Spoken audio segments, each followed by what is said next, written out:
Çin ırkını ciğerine kadar tanıyan Türk atası Bilge Kağan, kitabesindeki Türk ulusuna nasihatinde bu ırkı şöyle tarif etmiş. Çinliler insanları güler yüzleri ve tatlı sözleriyle aldatırlar. Sakın aldanmayın yoksa ölürsünüz.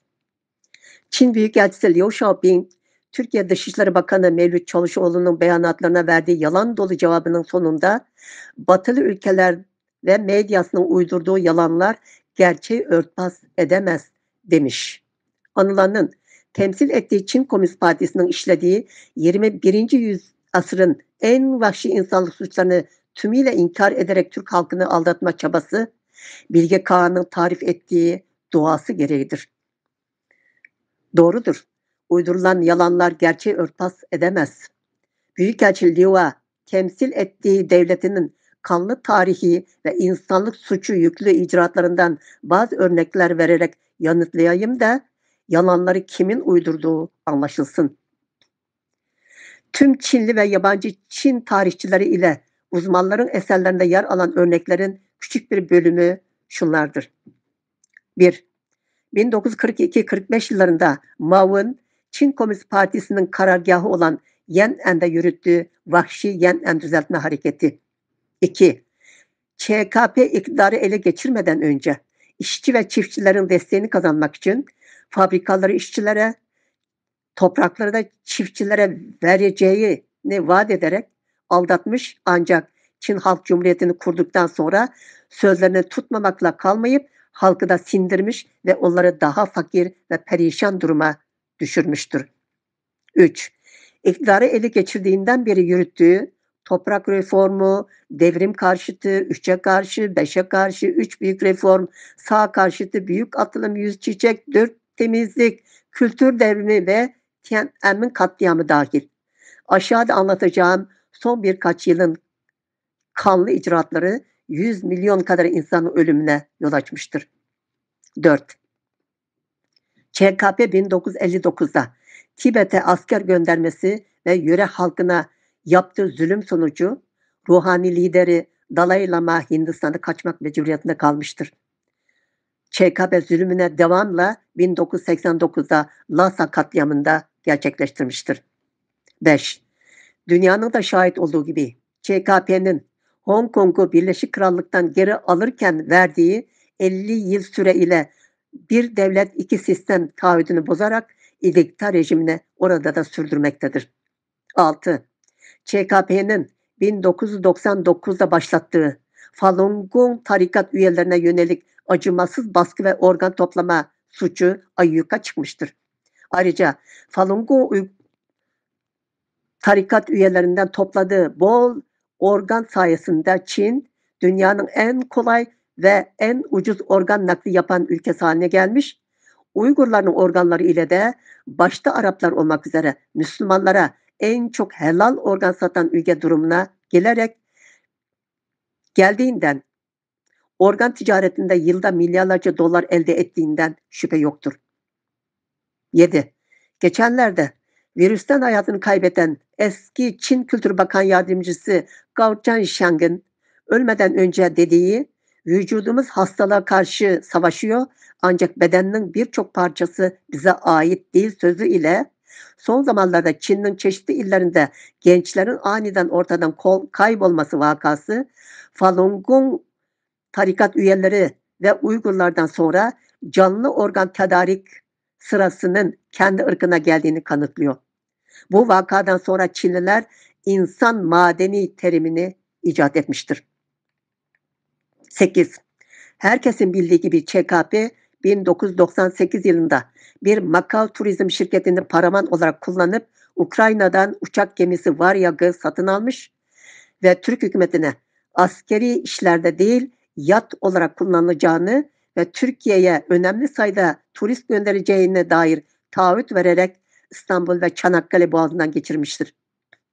2021 yılı itibariyle gemiye Liaoning adı vererek aktif bir uçak gemisi olarak kullanması ÇKP'nin yalancı olduğunu teyit etmeye yeter de artar bile. 9. ÇKP Wuhan'da bir P4 laboratuvarı kurmalarına yardım eden Fransızlarla imzaladığı, Çin'de kimyasal silah üretmeme ve başka P4 laboratuvarı kurmama vaadini içeren anlaşmayı ihlal ederek ülkenin diğer illerinde de P4 laboratuvarlar kurmuştur.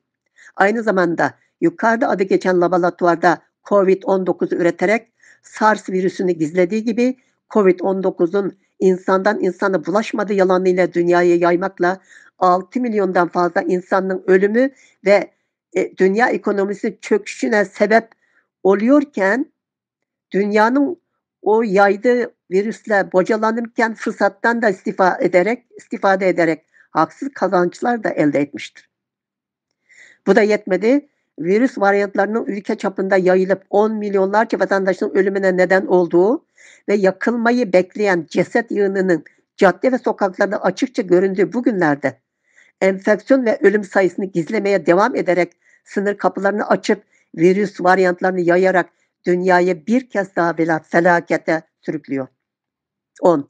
ÇKP yalan propagandaları için her yıl 10 milyar ABD doları gibi devasa bir bütçe ayırarak hem işlediği insanlık suçunu haklı göstermek hem de dünya hakimiyetini ele geçirmek amacıyla mümkün olduğu kadar kendi ideolojisini yaymaya çalıştığı artık sır değil.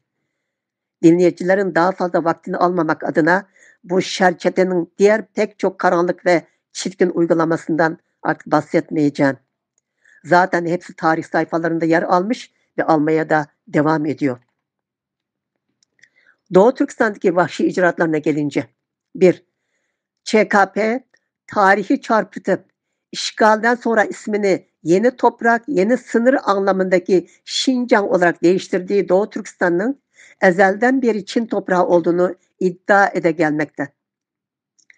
Bu çıkarımı çürütülünce Şincan'ın manasının geri alınan toprak olduğu gülünç iddiasını da ortaya atmıştır.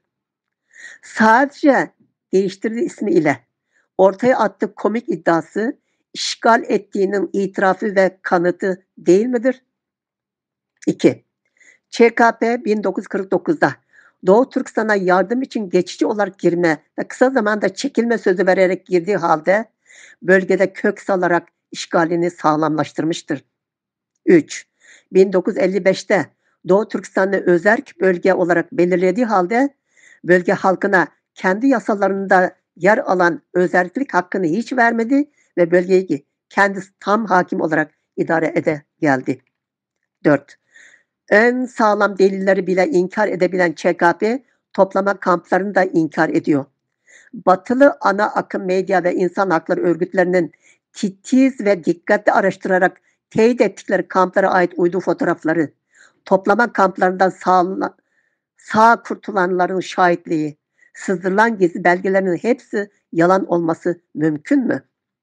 Mantıksızlık ya gangsterlerde ya da aklını yitirmiş özürlülerde görülen semptom değil midir? 5.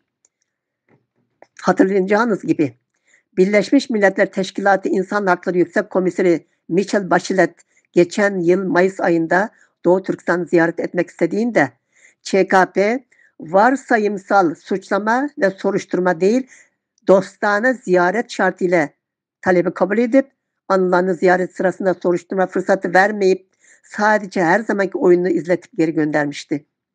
Nihayetinde Bachelet'in görevinden ayrılmadan önce yayınladığı Uygur raporunda soykırım deyimini kullanmamasını sağlamış oldu. 6. Büyükelçi sözde Şincan'daki etnik dillerin ve dini inançların korunduğunu iddia etmiş. Kendisine soruyorum. Doğu Türkistan'da toplama kamplarının inşa edilmesinin ardından Çin Milli Eğitim Bakanlığı'nın 2017 yılında yayınladığı beyanatında belirtilen okullarda çift dil eğitiminin sona erdirilmesi ve Uygur ile Kazak dilinin kullanılmasının yasaklanması kararı kaldırıldı mı? Kaldırılıp eski sisteme dönülmüşse neden buna dair bir resmi açıklama yapılmadı ve okullarda sadece Çince eğitim veriliyor? 7.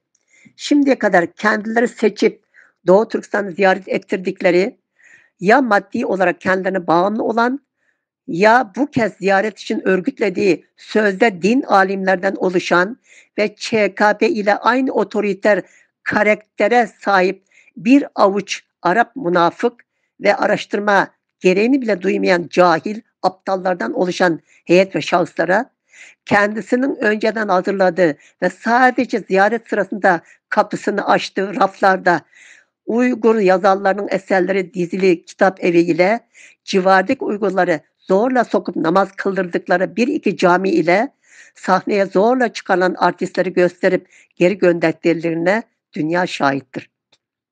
Hangi heyet olursa olsun bölgedeki toplama kamplarını, tarihi Uygur çarşısı ve milli mimari özelliği olan binaları ve 40 binin üzerindeki camiyi de içine alan Uygur tarih ve kültürünün yıkıntılarını, ailesi paramparça edilen Uygur yerleşim mahallelerini, Konfüçyüs döneminden kalma kıyafetlerle Çin eğitimi verilen asimilasyon kamplarındaki Uygur çocuklarını ve dahi Uygurları denetlemek için erkekleri toplama kamplarına alınan hanelere yerleştirilen erkek han memurları, evleri işgal edilmesinden dolayı sokaklara düşen Uygurlar gibi insanlık faciaları gösterilmedi.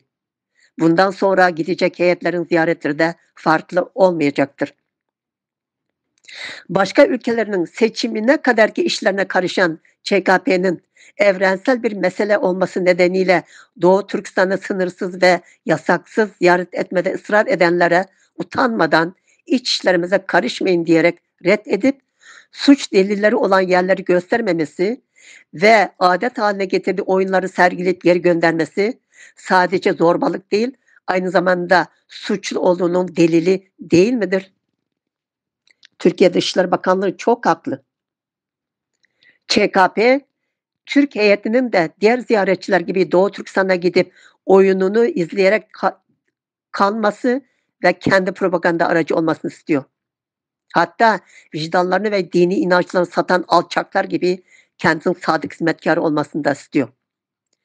Türk hükümeti veya diğer akıllı ve tecrübeli politikacılar Türkiye'nin hedefi dünya hegemonyası olan ÇKP için stratejik ortaktan ziyade jeopolitik bir zorunluluk olması hasebiyle ÇKP'nin Türkiye'ye daha çok ihtiyacı olduğu gerçeğini bilmezler mi?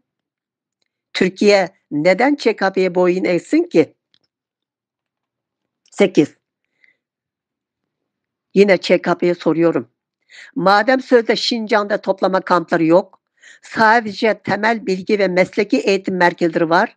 O halde neden bir süre sonra serbest bırakılan insanların hepsi sakat çıkıp kaç gün içinde ölüyor? Hem madem sözde Şincan'da din özgürlüğü var, o halde sözde eğitim almış insanlar neden inançlarından vazgeçip sadece Marx ve Mao'ya inanan ateiste dönüşüyor? Neden asimile kampındaki çocuklar kendilerini Cunhua yani Çin milletinin bireyi olduğunu söylüyor? 9. ÇKP'nin 2017 nüfus sayımı beyannamesinde 11,7 milyon olarak ilan ettiği Uygur nüfusunu son zamanlarda bazı üst düzey yetkilileri 6-7 milyon olarak telaffuz etmeye başlamış. İnkar edeceğini bile bile Büyükelçiye soruyorum. Normal şartlarda dünya nüfusu artarken Doğu Türkistan'daki Uygur nüfusu neden hızla azalıyor ve kayıp Uygurlar nerede? Yaptığınız gizli katliamlar ile toplama kampı içinde ve dışında Uygur genç kadın ve kızlarına enjekte edilen kısırlaştırılma iğnelerinin neticesi değil midir bu? 10. Suçlarını örtbas etmek ve Uygurları terörist göstermek için kendi ve satın aldığı medyayı kullanıp sahte belgeseller yayınlayan ÇKP'nin aldatıcılığının diğer bariz bir örneğini de hatırlatayım. Geçen yıl bir grup ÇKP ajanı Afganistan'ın başkenti Kabil'de düzenlediği büyük bir terör saldırısı arifesinde tutuklanmış ve amacının bu saldırıyı Uygurlara yüklemek olduğunu itiraf etmişti. ÇKP ülke içindeki iktidarını korumak için işte böyle insanları yalan ve aldatmaca oyunlar ile idare etmekle kalmıyor.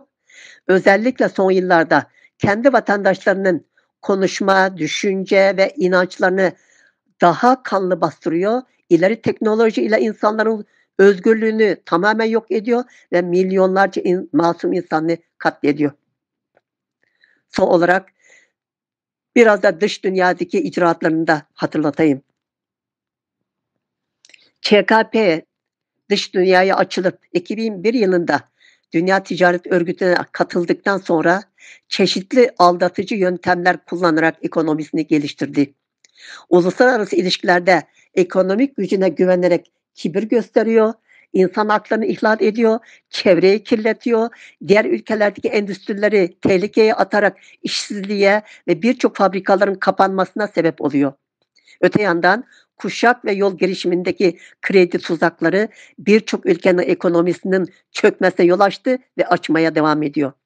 Ayrıca Amerika Birleşik Devletleri ve Türkiye dahil önemli gördüğü ülkelerde beyin yıkama kurumu olan Confucius Enstitüsü açmak ve dünyanın birçok ülkesinde polis karakolu ihdas etmek suretiyle dünya hakimiyetine adım adım yaklaşmaya çalışıyor. Tüm bunlar dünyanın ÇKP'nin gerçek yüzünü görmesine neden olmuştur. ÇKP'nin ifşa ettiğim tüm bu insanlığa karşı suçlarını inkar edeceğini biliyorum. Çünkü haydut sonuçta hayduttur. Ama makul insanların en azından soruşturma yoluyla bu gerçekleri doğrulamaya çalışacaklarına inanıyorum. Şuna da inanıyorum. Siyasi dolandırıcılıkta ve gaddarlıkta rakip tanımayan ÇKP'nin gerçekleri inkar etme, yalanlar uydurarak kendi halkını ve dünyayı aldatma olan alçak siyaseti muvaffak değil, nefret uyandırıp sonunda kendi helakına yol açacaktır. Çünkü gidişat bunu gösteriyor. Bakın, sistemini demokrasiye dönüştürme hayaliyle ÇKP'yi 40 yıl finanse ettikten sonra dünyayı sıcak su kurbağa misali yutmaya çalışan bir iblis yetiştirdiklerini fark eden ABD ve Avrupa artık ona karşı birleşmeye başladı. Şayet demokrasiler Çin ile ekonomik işbirliğini terk edip ona karşı savaşmak için kendi aralarındaki birliği güçlendirirse muazzam bir kuvvet olacak ve Çin'i yenmesi işten bile olmaz. Neticede demokratikleşen yeni bir Çin ile ilişkilerini sürdürerek barış, refah ve huzurlu yeni bir dünya ihdas etmiş olur. Kudret sonsuz Rabbimiz o günü bize yakın kılsın.